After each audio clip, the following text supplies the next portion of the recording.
Sydney, what an absolute pleasure to have you on the show. I feel like we're going to have such a great Mhm. conversation. There's so many things I want to ask you. Oh, Um, with your permission, I would like to start with a difficult question. Would you be so kind, humbly, to share with our audience what was the most difficult moment in your life? well, there's been a lot, It's been a constant awakening journey and being a human alive on Earth at this time. And yeah, this is actually a question I get asked a lot because I'm pretty open about sharing my journey and transformational, kind of experience. And sometimes the answer is different. What's coming up now isn't actually, the usual story will be about, getting sober from drugs and alcohol when I was 24 years old, which was really, big spiritual awakening for me to get on my purpose path as a healer, coach, leader. Um, but what's coming up now to share more about is the moment where I quit my last full time job to start my business as an entrepreneur. That was one of the hardest things I've ever gone through because I was faced with so much self doubt and fear and just fear of the unknown, leaving this incredible job with this team and company I had helped build and just choosing to really take the leap off this cliff of, the unknown of entrepreneurship. This was in 2016. I was living in New York City. And one of the most terrifying days of my life was putting my notice in to, the founder of the agency I worked at. It's like a PR agency called Pray Tell. And I was terrified. And I really didn't have a plan B. I just fully jumped off the cliff and just knew I'm ready. I want to go out on my own. And it was the best thing I've ever done. What are the thoughts and feelings that were going through your head in those few moments before you gave your notice? Um, I remember feeling paralyzing anxiety. I had to check in with a lot of my like support team community. Thank God. I mean, I couldn't have done that alone. I had so much support. I had a coach. I had like a bunch of support friends helping me kind of bookend. So it was really, the thoughts going through, if I could remember, were just things like, am I making the right decision? Is this crazy? Who am I to think I can? So even to this day, I have the fraud complex, imposter syndrome can be strong for me. Even with everything I've gone through, it can still be a prominent aspect, of my self doubt or inner criticism, or really a driver and a motivator to also create, and really innovate. But at that time, I mean, it was very overwhelming, and I had so much self doubt and really this feeling of I'm not enough. I don't know if I can really do what I say I want to do. As a serial entrepreneur, I, I, I, I feel deeply what you're sharing because I've gone through this process myself multiple times. Paralyzing, I think, is a great word that you used. Mm. Let me just start by saying something very simple, and I'm quoting one of my favorite guests. I asked him, "Well, what would you tell your 20-year-old self?" And he said the following thing, and let me say that to you now: "You are enough. Mhm. You are absolutely enough." I thought that was such a powerful thing, and I feel people don't get told that enough Mhm. because we tell ourselves the opposite so very often. Mhm.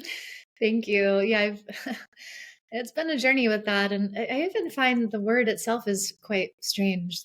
This word It "enough" is. is quite an odd word that we have in our collective, consciousness. It implies that there is such a thing as scarcity, and it's interesting. I think about that. Like, does this even mean anything really? But it tends to be I work through this with clients as well, and especially like visionaries and people here to create the Yeah. future. This imposter syndrome thing, it's very real, and I think it's a part of entrepreneurship.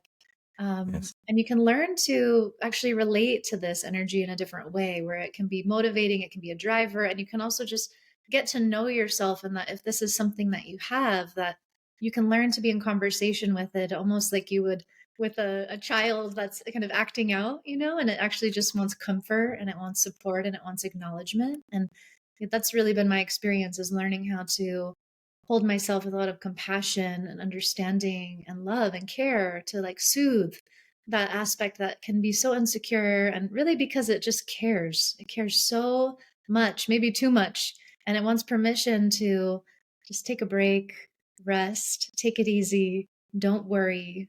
It's going to be okay. You know, the best way I've been able to describe this to, let's call it muggles, right? Non-entrepreneurs, Yeah. if that's hopefully not offensive to anybody.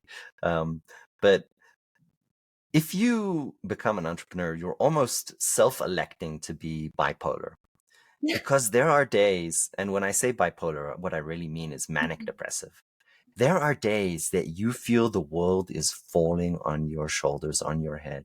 And there are days that you feel you are on top of the Everest. And sometimes it's the same day, which is the ridiculous thing. So it's really it's a difficult journey to go. Let me ask you another question. After you stepped into this entrepreneurial journey, and we'll jump into what you're doing and what you're focused on nowadays in a bit, but what was your hardest day, and what were you thinking and asking yourselves? How many times have you said, "Oh, I'm going to stop, I'm going to quit," since you started? I had some pretty tough days earlier this week, honestly. And I mean, to your point, what you just said, so powerful. I would say, yes, there's a manic, I mean, really, anybody that's here to create something new that's never existed before, you got to be a little insane. You have to see a Yes. little bit outside of the status quo. You're a black sheep, right? It's like one of my favorite images is like the flock of sheep, and there's like the one black one that's just standing out that sees the different possibilities. And you have to get used to people not understanding you because you speak a different language. And it's almost like you have Yeah. to be comfortable with being a little bit crazy at first, but that's how we shift. That's how we create the new. And I'm fascinated by this because I'm a visionary myself, and I get to support people along that path. And there's so many complex emotional, threads as visionaries that we get to work with, that we sign up to work with, honestly, by choosing this path, because Right. it's not a charted course. We're charting our own course. And so, actually, to your point, it can be manic, it can be, a crazy journey, but also not so much if you learn to cultivate more energetic stability, which is what I've learned the hard That's way. true. But now I can really, I can help others with that. It's like when we can cultivate more presence and calm and resource and heal our nervous systems to just be more peaceful, it's not so manic, and we can actually be more creative and really harness our potential and capacity in even more, new ways and more innovative ways, and we don't burn out. It's probably the number one thing I've experienced in my own path and with others I've helped, is just, this burnout of, Yeah. getting caught up in almost the hypnotism that frankly we're celebrated for in some ways in our society.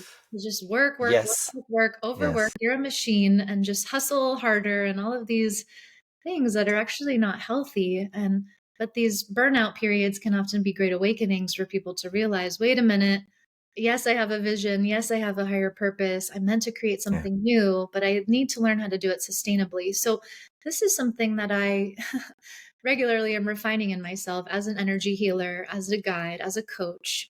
I got to walk the talk. If I'm helping people with embodiment and conscious leadership, I'm constantly refining how I'm showing up in those ways in my life. So even just earlier Right. this week, I was having a tough time letting my mind, letting some of the self-criticism, or really Hmm. the ways I can take care of myself conditional upon an external achievement. I was playing this Yeah. game with myself, like, I want to do these things to take care of myself, like get a really cool manicure right now. I I got to stop you for a second. You said really such a fundamentally important thing. I just want to stop and have you explain that. You talked about having your self-worth be dependent on an external thing. That's it. That's my game that I play sometimes. Okay, explain. Okay, you say that, and I'm like, I am right there with you, sister. Mhm. But bring our audience along on this journey. What does that mean? What is examples of that? And how Yeah. does it go so terribly, awfully wrong? And why is that a wrong decision to make? I mean, well, actually, I'm just, rather than making it wrong, I'm trying to really love myself even more and be more compassionate and more accepting and just more present. For me, this pattern comes from childhood. It comes from what I would call a wound around abandonment and not feeling affirmed and really valued so that I could build a very healthy sense of wholeness as a child, coming from and long line of ancestors and parents that were just really neglected and had addiction and alcoholism, things like this that really create challenges with one's nervous system and ability to resource and develop healthy coping mechanisms and a healthy sense of a differentiated self. And so these are all things I had to learn and grow through trauma and through addiction of my own. And so this worthiness piece, it continues to be, and I think it's something I continue to work on as long as I'm alive. I don't think that there's any end. I think we can continue refining and growing and learning as long as we're here. Maybe that's the point. And for me, it really will arise now.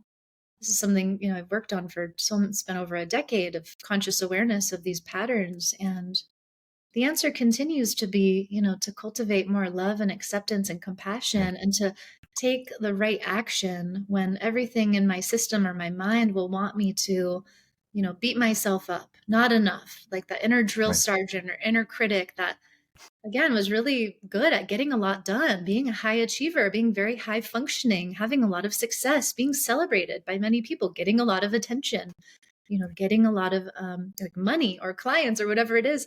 But all of these external achievements, they're like a moving target. It's never Right. enough. It's never enough to fill this sense of a void or a God-sized hole, whatever you want to call it, that, at the end of the day, it's what I'm really wanting is my own unconditional love and support. And so I Right. was saying I was wanting to do all these self-care things just because I know Right. they feel good for me to do. And as a space holder and facilitator, my priority is to feel really good. So I'm serving from overflow and I can be fully present with people. But I was making these self-care things conditional upon, an achievement or a milestone, like a Mm, checklist. I have to like do a all this stuff reward. before I can go take a Yeah. break and really do Yeah. something kind for my body and my soul. And that was on, earlier this week I was doing that. And then I snapped out of it after kind of having enough pain. Frankly, pain can be an awakening ally even Yes. now. And I'm like, you know what? Nope. I'm going to not listen to the mental tape anymore. And I'm going to go do the opposite action anyway and act my way into right thinking. I love that. Mhm. I have three kids, and they. I feel like I'm making this mistake with them, and it's almost worse. Like when you make a mistake with yourself, it's like okay, but when you make it with somebody else, it almost feels like a sin. So I caught myself, and I told my son, you know what? Actually, that doesn't matter. He he got a bad grade at school, and I said, Mhm. that doesn't matter. What matters more is what you've learned from that. Was there any process? Was there any thing that you did that contributed to this bad outcome that you would like to change and do differently? So we went through this whole exercise, and I said, did you sleep enough? Did you, have a meal? Were you hungry? Were there loud noises in class? Were you distracted? Da da da. And he's like, no, no, no, no, no. And we go through this whole exercise, and I was like, okay, show me the test. And it's a math test. I'm like, oh, where's your work? And he's like, oh, I didn't write the work. I did it in my head. Now he's incredibly bright, so he can do Mhm. that most of the time well. Um, and I said, oh, that's your mistake, right? Your process was, incomplete in that way that you should show your work. And that's all. And next time that allows you to check your work, that allows you to do better. And I said to him, Liam, I don't care that you got a good grade or a bad grade or you fail or whatever. But this ability to just put your bar compared to yourself, not to an achievement, not to anybody else, just say, I'm going to be a teeny bit better tomorrow. That's the only thing that matters. I felt that that was my, like counter to my own mistakes of measuring myself to all these bars by saying, no, no, Mhm. just make it. Sorry, I'm going to do something terrible. I'm going to quote Zootopia, the children's movie, I make love new mistakes every day. So I find myself giving him this like thing. I'm like, just make new mistakes every day. That's all. Don't make the same mistakes. Just make new mistakes every day. that. And you should have seen his face. It's like him realizing that it Mhm. just gave him all this relief. It's like, no, I'm not angry at you because your grade wasn't perfect. That's totally fine. Mm. Just be better tomorrow in some small way. And then my 5-year-old, and suddenly this has been this like big thing in the house, right? New mistakes every day. So that's kind of my interpretation of, give yourself a frickin' break, basically. So Thank you I so love your story. much. Thank you so much for sharing it. Oh, thank you for sharing yours. That's such an amazing example and model. This is recent. This is like yesterday. I got Amazing. so many of these. It feels like being a parent. Like arms you with new stories every day. Mm. My 5-year-old is a whole different thing. But anyway, um, he's not a kid. He's a raptor basically. But anyway, um, you started this new journey. I'm gonna try to keep on track. You started this new journey. Tell us about what you're doing today and what you're excited about. Thank you. I'm excited about everything I just shared. Just honestly approaching every day, moment by moment. How can I be more present and real and embodied and listen to what is the impulse to create, to share, to feel connected? And so I was guided to, after a long journey with my own startups and kind of in my own entrepreneurial echo chamber, always with different ventures and working with amazing leaders. I closed a company I had been building for 3.5 years, about this time last year, actually, and it was in the social media space called Ascend. And it was for anyone that's gone through a closure, it was like a death, and it was really, Yeah. yeah, it was a grieving process, but I still wanted to build something to And impact. hold on, you also wrote a book, and with Oh, that yeah, name, more or less. that came out last year too. Right, there's a lot going on last year, but I feel like I always have a lot happening. And last I'm just going to name drop the book for you, right? It's called I'm Ascending. What Now? We'll come back to that later. Um, Thank you. so, Yeah, that was a big deal. That was like a 4-year writing process, and that came out last right. June. It's I'm Ascending Now What? And that is a manual for embodied ascension, leadership, authenticity. And so that had come out. That was also a bit of a death process as well, because when you spend 4 years working on something and then it's out in the world and it's done, there's like this strange transition that, and then, months later, closing the other company, a lot of endings in a short Yeah. period of time. And I still had this drive to be a part of creating a systems change level, company or technology. And so then I was connected to Mattermore, which is the company I'm helping grow in New York, and that's an AI startup that's supporting leaders to better communicate, better collaborate, and really create a different culture of trust within organizations. So I'm the head of strategic partnerships there, and I'm doing fun things like fundraising and planning events and supporting product development. It's been a blast. That is absolutely wonderful. I want to talk more about Matter More, but before we get there, what were the three, let's say, biggest pains and takeaways that you shared in your book, I'm Ascending? Now what? Thank you for bringing that up, by the way. You can even tell by the way I talk about it that I'm like, oh, it was such a big. There is, I've never, like, I speak to a lot of authors. There is not one author that I ask them about the book and they're like, man, I don't care about that. When you write a book, it's like, I don't know, birthing a child, but you're definitely giving something of yourself. You Yeah, definitely are doing that. it's like that. It was such a long journey though, writing it. I really feel it bears my soul. I tell more about my story with addiction, and I've had a really wild life. I've lived a lot of life for somebody my age. I've been through a lot. And I wrote about it, and I really wrote it as a manual. My first book Mm. came out in 2018. That's called The Empath Experience: What to Do When You Feel Everything. And I wrote that really as a resource for all the people I was healing, through energy healing, through coaching. And I was telling them all the same different things. And I thought, what if I just put this in an article?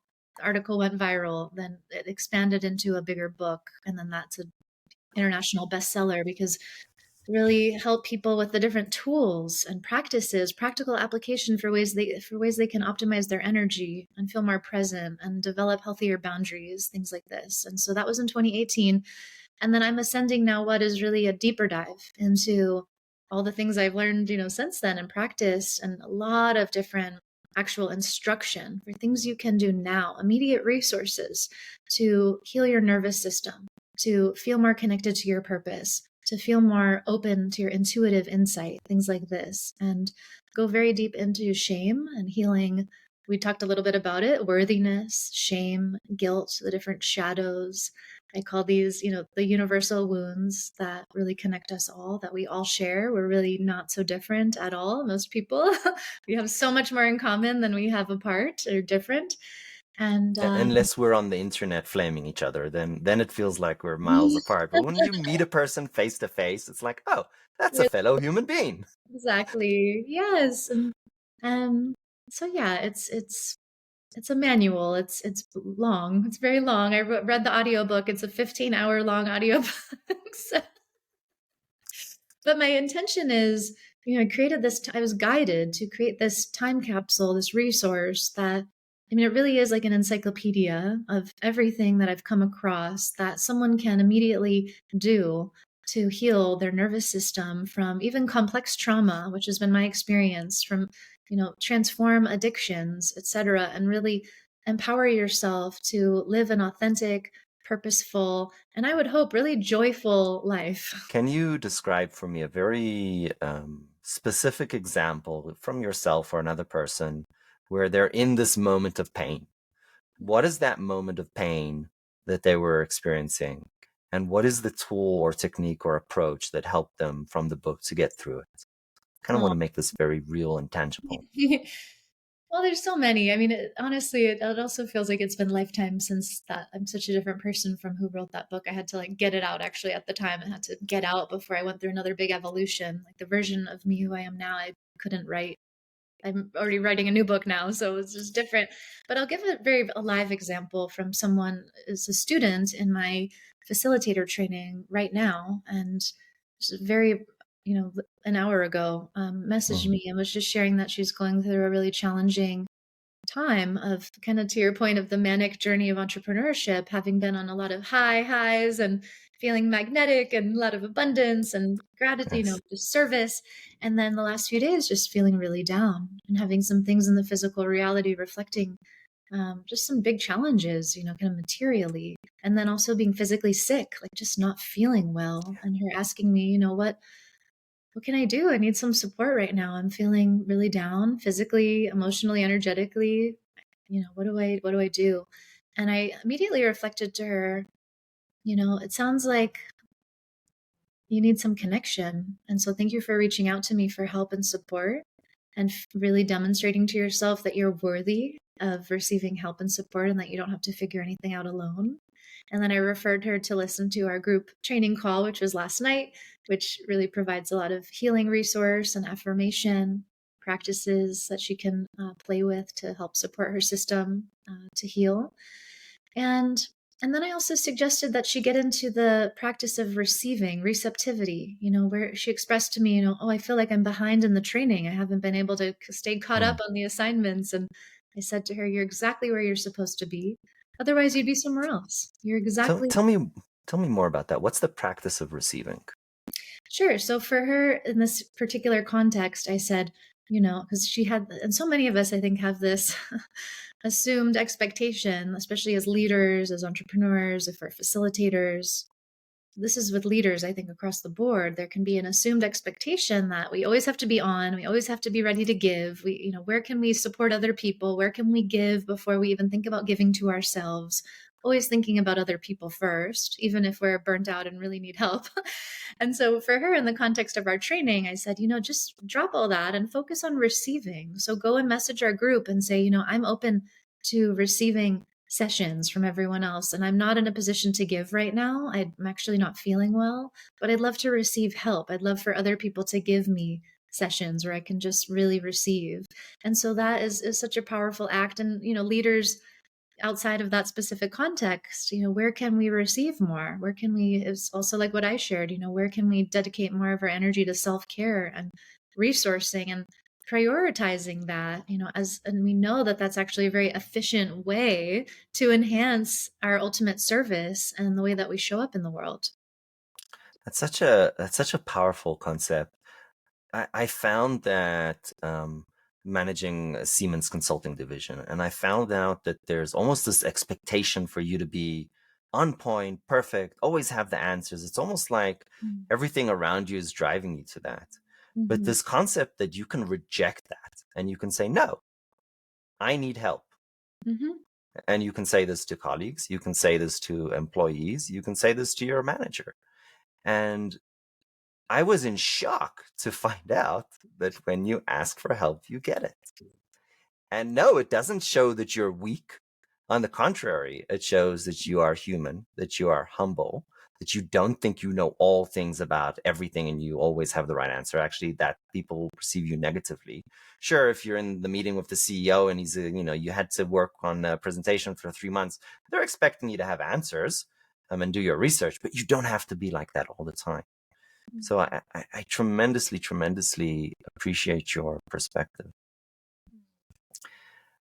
I'd like to ask you a very, very difficult question. If you had to go back to 20-year-old Sydney and give her some advice, what would it be? Wow. I haven't thought about that in a while. 20 years old, I was living in, where was I? I was in UC Santa Cruz, I think. UC Santa Cruz in college. And I would tell her, "Hmm, you're really needed here. You're needed here on this planet. You matter. You're loved, even if it feels like you're alone. And that you don't matter, you do. You're really valuable. A lot of people are going to count on you someday. And you are so loved and you are supported, even if you don't feel like it. You are."